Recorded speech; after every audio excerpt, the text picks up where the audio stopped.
અરવિંદ કેજરીવાલના જીવને જોખમ, ખાલિસ્તાની હુમલાની સંભાવના। દિલ્હીના પૂર્વ મુખ્યમંત્રી અરવિંદ કેજરીવાલની સુરક્ષાના મુદ્દે એજન્સીઓ સતર્ક થઈ ગઈ છે। હુમલાની શંકાના પગલે એમની સુરક્ષાની સમીક્ષા થઈ રહી છે। જો કે એ વિશે કેન્દ્ર સરકાર કે આમ આદમી પાર્ટી તરફથી સત્તાવારપણે કશું જણાવાયું નથી। ગુપ્તચર સૂત્રોના જણાવ્યા અનુસાર ખાલિસ્તાન સંગઠનવાળા લોકો કેજરીવાલ પર હુમલો કરી શકે છે। 2-3 જણની ટુકડી આ માટે દિલ્હી ભણી આવવા નીકળી છે, જે કેજરીવાલ પર હુમલો કરી શકે છે। આ ટુકડી પંજાબમાં જોવા મળી હતી। અરવિંદ કેજરીવાલે આ માહિતીના સંદર્ભમાં પ્રતિભાવ આપતા જણાવ્યું કે ઈશ્વર મને બચાવશે, મારું આયુષ્ય જેટલું હશે એટલું હું જીવીશ। સૂત્રોએ જણાવ્યું કે ખાલિસ્તાની પ્લોટની પાછળ પાકિસ્તાની ISIનો હાથ છે, જેનો હેતુ દિલ્હી અને પંજાબમાં કાનૂની વ્યવસ્થાને તોડી પાડવાનો છે।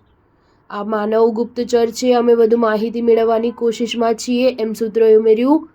આપ સુપ્રીમો કેજરીવાલ હાલમાં Z+ સિક્યુરિટી કવર ધરાવે છે। 2014માં કેજરીવાલને થપ્પડ મારવાની, એમના પર શાહી ફેંકવાની, જોડા ફેંકવાની વગેરે ઘટનાઓ બની ચૂકી છે। હાલમાં 63 લોકો કેજરીવાલની સુરક્ષા કરે છે, જેમાં પાયલોટ, એસ્કોર્ટ સુરક્ષા દળ, હોમગાર્ડ તથા સ્પોટર સામેલ છે।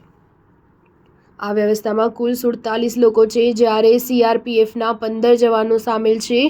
દરમિયાન કેજરીવાલે અત્રે એમનું ઉમેદવારી પત્ર ભર્યા પછી પત્રકારોને જણાવ્યું કે ઉપરવાલા બચાએગા।